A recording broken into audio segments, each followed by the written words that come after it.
Hi అండి. తెలుగు కథల ప్రపంచంకు స్వాగతం.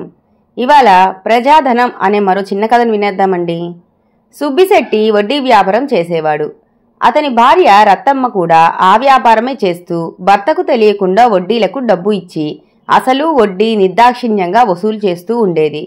పిల్లాపీచూ లేని ఆ దంపతులు ఎందుకలా ధనరాశులను పోగు చేసేవారో ఆ ఊర్లో ఎవ్వరికీ అర్థమయ్యేది కాదు.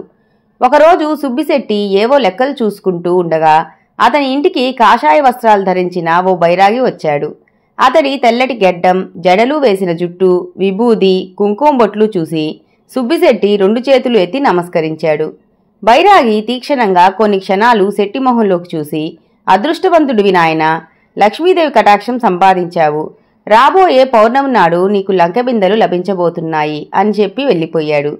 సుబ్బిశెట్టి నోట మాట రాక శిలాప్రతిమలా ఉండిపోయాడు. ఇంతలో అతని భార్య రత్తమ్మ కల్పించుకొని, ఏమిటలా ఉండిపోయారు? వెంటనే వెళ్లి ఆ బైరాగిని కలుసుకొని లంకెబిందెలు ఎలా దొరుకుతాయో, అందుకు మనం చేయవలసిన పూజలు ఏమిటో కనుక్కొని రండి అంది. వెంటనే లేచి బైరాగి కోసం పరిగెత్తాడు సుబ్బిశెట్టి. ఊర్లో ఎక్కడా అతనికి బైరాగి కనిపించలేదు. చివరికి ఊరి వెలుపల పొలాల గట్టున నెమ్మదిగా నడిచి వెళ్తూ కనిపించాడు. సుబ్బిశెట్టి ఉరకల వంటి పరుగుతో బైరాగిని కలుసుకొని, స్వామి, లంకెబిందెల రహస్యం చెప్పకుండా వెళ్ళిపోయేతున్నారు. అవి నాకు ఎలా దక్కుతాయి? అందుకు నేను ఎటువంటి పూజలు చేయాలో చెప్పి వెళ్ళండి. ప్రతిఫలంగా మీకు 3 వరహాలు ఇస్తాను అన్నాడు. సర్వం పరిత్యజించిన నాకు నువ్వు ఇచ్చే ధనం అవసరం లేదు. దాన్ని కూడా నువ్వే ఉంచుకో. అయినా అడిగావు గనక చెబుతున్నాను విను. రాబోయే పౌర్ణమి నాటి అర్ధరాత్రి సమయంలో నువ్వు నీ భార్య ఊరికి పడమర దిక్కున ఉన్న గుడి వెనక రాయి మీద కూర్చొని మీ ఇష్టదైవ నామాన్ని 1001 జపించిన తర్వాత ముక్కుకు సూటిగా లెక్కపెట్టి 10 అడుగులు వేసిన పిదప అక్కడ లంకెబిందెలు కనిపిస్తాయి. అక్కడికి వెళ్లే సమయంలో అవి తవ్వి బయటకు తీసుకోవడానికి గుణపం, పార తప్ప మరే ఇతర లోహపు వస్తువులు, చివరికి ఇనప్పెట్టె తాళాలు కూడా తీసుకువెళ్లకూడదు. తీసుకువెళ్తే లంకెబిందెలు మీకు కాకుండా పోతాయి. జాగ్రత్త సుమా అని తన దారిన తాను వెళ్లిపోయాడు బైరాగి.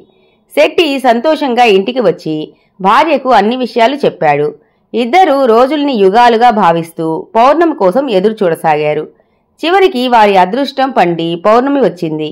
ఆ రాత్రి సుబ్బిశెట్టి గాని అతని భార్య గాని భోజనం చేయలేదు.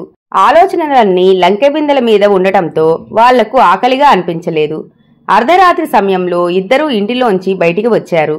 తమను ఎవరూ గమనించడం లేదని అటూ ఇటూ పరికించి చూశాక సుబ్బిశెట్టి ఇనప్పెట్టె తాళాలు చూరలో దాచేశాడు. తరువాత గుణపం, పారా తీసుకుని భార్యతో సహా పడమర దిక్కున ఉన్న గుడికి వడివడిగా అడుగులు వేసుకుంటూ చేరుకున్నాడు. గుడి వెనక రాయి కనిపించింది. ఆ రాయిని చూడగానే తమ అదృష్టానికి పొంగిపోతూ దానిమీద కూర్చున్నారు ఇద్దరు. బైరాగి చెప్పిన ప్రకారమే చేశారు చివరి వరకు. ఆఖరికి లంకెబిందెలు కనిపించాయి. సంతోషంగా వాటికి చెరొకటి మోసుకుంటూ ఇల్లు చేరి మరోసారి చుట్టూ చూసుకుని లోపలకు వెళ్లారు.